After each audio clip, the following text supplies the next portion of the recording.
ओम शांति। अष्टावक्र गीता 10वां सूत्र कल से आगे। अध्यात्म ही इसका उत्तर देता है कि सृष्टि में, इस संसार में, इन भोगों में सुख ढूंढना मूर्खता है। ये मृग मरीचिका है, कभी मिल नहीं सकता, क्योंकि बाहरी वस्तुओं में सुख है ही नहीं। मिलेगा कहाँ से? वह सुख का सागर, वह आनंद का सागर तो तुम्हारे भीतर ही बह रहा है, जिसे प्राप्त किए बिना सुख नहीं मिल सकता, आनंद नहीं मिल सकता। उसे पालो तो तुम धन्य हो जाओगे। स्वामी राम तीरथ ने भी यही कहा है, आनंद ढूंढना, बाहर आनंद ढूंढना व्यर्थ है। इस आनंद का निवास तुम्हारे भीतर है। अष्टावक्र इसी सत्य को प्रकट करते हुए कहते हैं कि ये संसार रज्जू के समान है, निर्जीव है, प्रकृति मात्र है, भौतिक है। ये तुमको ना सुख देता है ना दुख। ये तुम्हारे ऊपर है कि तुम इसका कैसा उपयोग करते हो। तुम्हें इससे डरने की आवश्यकता नहीं है, विवेक से इसका उपयोग करना।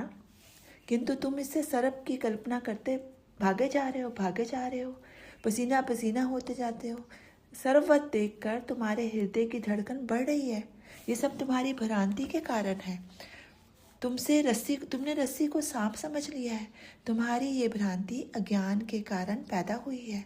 अज्ञान अंधकार के कारण तुम उसके वास्तविक स्वरूप को नहीं देख पा रहे।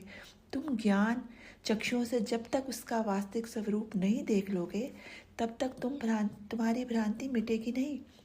तुम ज्ञान प्रकाश से उसे देखना तो चाहते नहीं। हनुमान चालीसा पढ़ते हुए भागे जा रहे हो।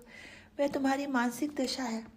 यदि भाग भी गए तो वही सर्प सपन में तुम्हारी छाती पर आकर बैठ जाएगा। इस मानसिक बीमारी का इलाज केवल प्रत्यक्ष दर्शन ही है। अपनी आंखों से देखना ही है, अन्य विधि काम नहीं आएगी।